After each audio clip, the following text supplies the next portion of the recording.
Pero sa English talaga pag nagbabasa siya. Bakit? Ang tagal kong hindi nakapag-vlog. Kasi, sige nga, buksan mo. Tulog na tayo. Thank you, Tita. Tita.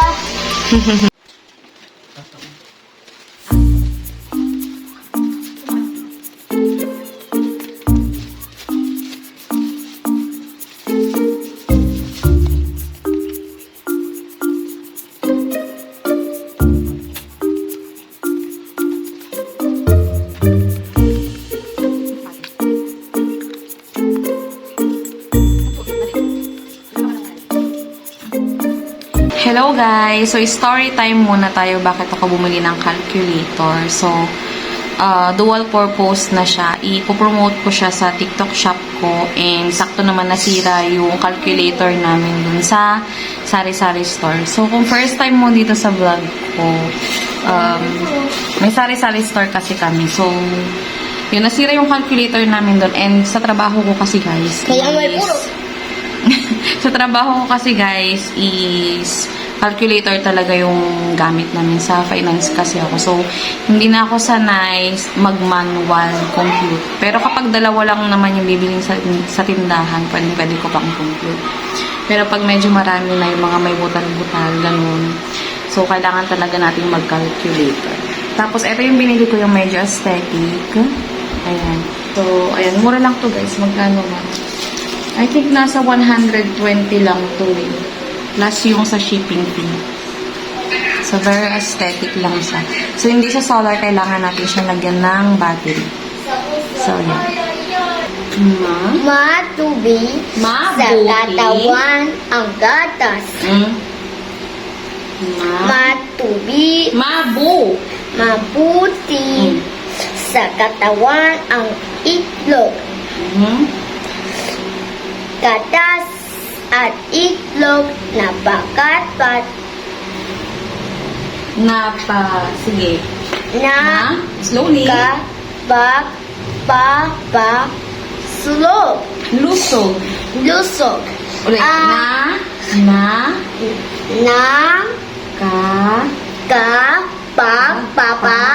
Isog.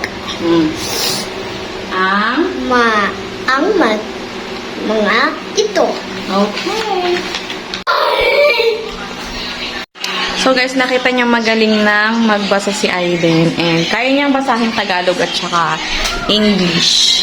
Pero minsan yung sa Tagalog, yung mga, kumaga yung mga nauulit-ulit. Katulad ng, ano ba yun, yung binasa niya kanina, yung medyo mahaba. So, yun, medyo, ano siya doon, medyo nahihirapan siya sa mga ganun. Pero sa English talaga, pag nagbabasa siya, is diretso. So, yun, kasi English speaking din siya, kaya, yun siguro, sanay siya sa English. And sa Tagalog, medyo sinasanay na rin namin siya. And yung kaninang video ko, guys, isasend namin yun sa kanyang teacher kasi nangihingi siya nung mga parang activities nila. Hindi siya nagpa-assignment, pero yun yung pinaka-assignment nila, yung parang mag-read sila. Nandito ako sa kwarto, guys. So, mag-story time lang pala muna ako kung bakit ang tagal kong hindi nakapag-vlog. Kasi, noong month of September is nagkasakit yung anak ko. And sumunod naman akong nagkasakit. So, nag-leave talaga ako sa trabaho para magpagaling. And then, saktong 1 month or lagpas lang ng ilang araw, nagkasakit ulit kami ni Aiden. Nauna siya, sumunod naman ako. So, ganun lagi pag nagkakasakit kami dito sa bahay. Si Daddy hindi siya nagkakasakit, kaya sobrang tibay ng resistensya niya. So, ayun, kaming dalawa lang talaga yung naghahawaan ng anak ko. So, trinangkaso siya ng September, sumunod ako, October, trinangkaso ulit siya, and sumunod ulit ako. So, yun, tapos, as a new vlogger, syempre, hindi ako sanayan sa pagva-vlog ng hindi nakakondisyon. Kumbaga, kailangan talaga may energy ako, and wala akong dinaramdam, tapos yung schedule ko medyo maluwag, ganun. So, ayun. Pero ngayon kasi is yun nga, medyo maluwag-luwag yung schedule ko and wala masyadong stress sa trabaho ngayon. Hindi ko lang alam this December. Pero siguro kakayanin naman maging consistent sa pag-vlog. And share ko din na nag-iipon ako para makabili ng DJI Osmo Pocket 3. So, yun, sana makabili na ako ng ganun. Pero, medyo mahaba-haba ang ipunan pa kasi, syempre, mas focus tayo sa mga needs natin everyday. And, alam nyo na, breadwinner ako. And, kailangan talaga nating i-budget lahat. Pero, naumpisahan ko naman ng mag-ipon. Hopefully, ayun, next year makabili na ako para yung quality ng aking vlog is medyo maganda-ganda din naman. So, yan. Para yung hobby natin is maipagpatuloy natin. So, yan. Medyo haggard lang tayo. Pero, mag-aayos na ako dito kasi medyo maalikabok. Naglaro yung anak ko dito. So, yun guys. And, hopefully tomorrow makapag-vlog ulit ako kasi inaantok na ako. And, bukas magko-content na naman tayo. Okay. So, good night, everyone. Guys, may dumating kaming parcel. Late na siyang dumating. And, yung pinsan ko yung rider. So, parang kami ate yung hinuli. Kasi, alam niya dito sa bahay. And, alam niya siguro kung anong oras kami natutulog. So, bubuksan natin siya. Naghahanap si daddy ng gunting. Meron ba? So, ano to guys? Yung katol na lutuan. Nag-order ako ng, ng rice cooker. Pero, nag-order pa rin ako ng ganyan, yung katol. Para, kasi, nagluto kami ng maaga. Nagbabaon kasi ako ng rice. Kaya, ayan. Yung rice cooker, hindi pa siya dumating. So, nauna to. Double check natin.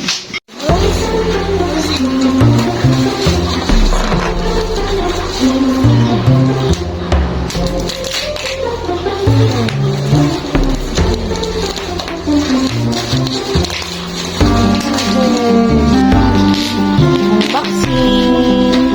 Say hi, Jan. Wow.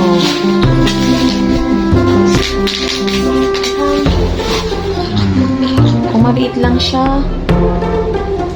Sige nga, buksan mo. Talaga kami sa kwarto nag-unbox. Wala kasi kaming lutuan, guys. Kaya, kailangan. Hindi na kasi kami gumagamit ng gas. So, lahat electric. Lahat bisaksak yung lutuan namin. Okay. Parang ganun din sa dati, no, de. Oh, sa food. Pero wala siyang parang paa. Ay, ayan. Yun pa na, guys. Kasi nagtataka ko bakit flat na flat dun sa may niya. I'm hungry. So, ayan. Nilalagay ni daddy. Lulutuan na namin yan bukas. Para makapagbaon ng kanin. May siya, number siya. Wala. Food. Okay, so i-review natin yan. Meron kasi kami dating ganyan, pero binili lang ata sa fiestahan yun. Pero nagtagal ng ilang taon yun, guys. So, eto, feeling ko magtatagal din naman siya. Sasaksak ni daddy. Let's see. It's ready. Let's cook. Right, guys? Parang hindi siya umilaw. Start. Use the oven. Ayun. So, ayan.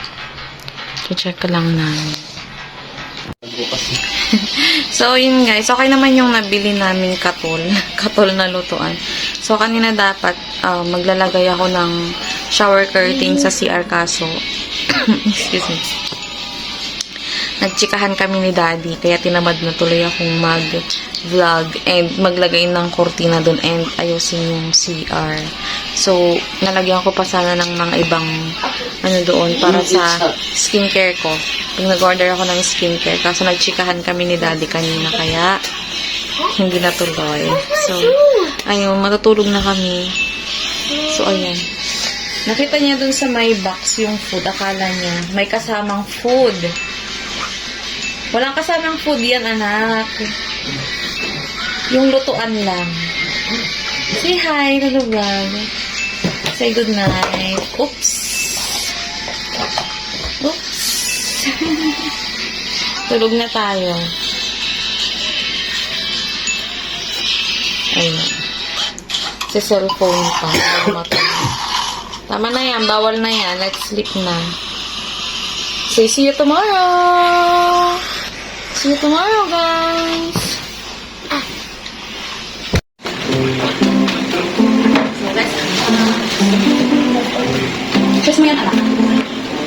Let's unbox. So first, shoes galing kay tita. Wow! There's a new shoes. Parang lang din. Yung sapatos. 34.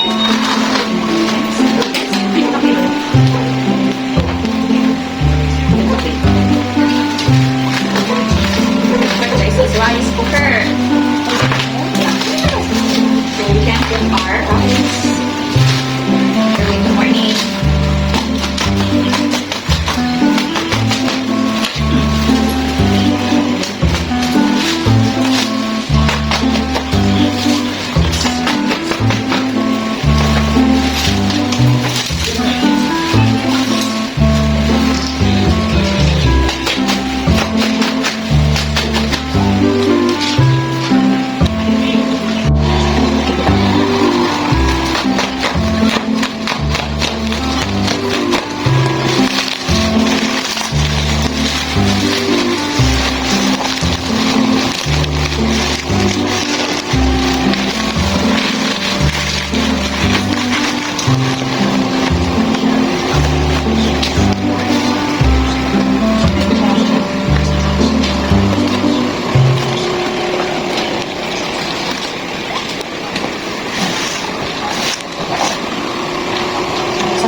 Dali ka na dito, ating natin.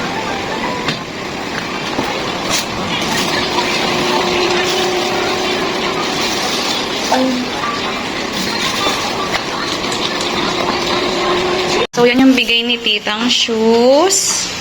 Let's see. Maluwang, sakto lang. Yeah, you walk. Can you walk, anak? Ang haba nung sandal.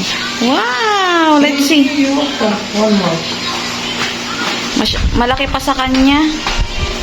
Pero okay lang. Malaki pa naman yung paa niya. Say thank you! Thank you. Tita! Thank you, Tita. Okay. Ito guys, yung rice cooker, ang bili namin dito is 600 pesos. Sa TikTok namin ito binili. So, ano to pang steam?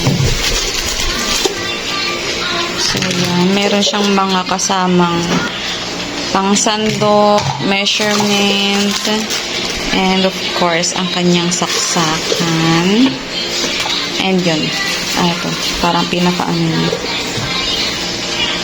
Ilang maluluto dyan?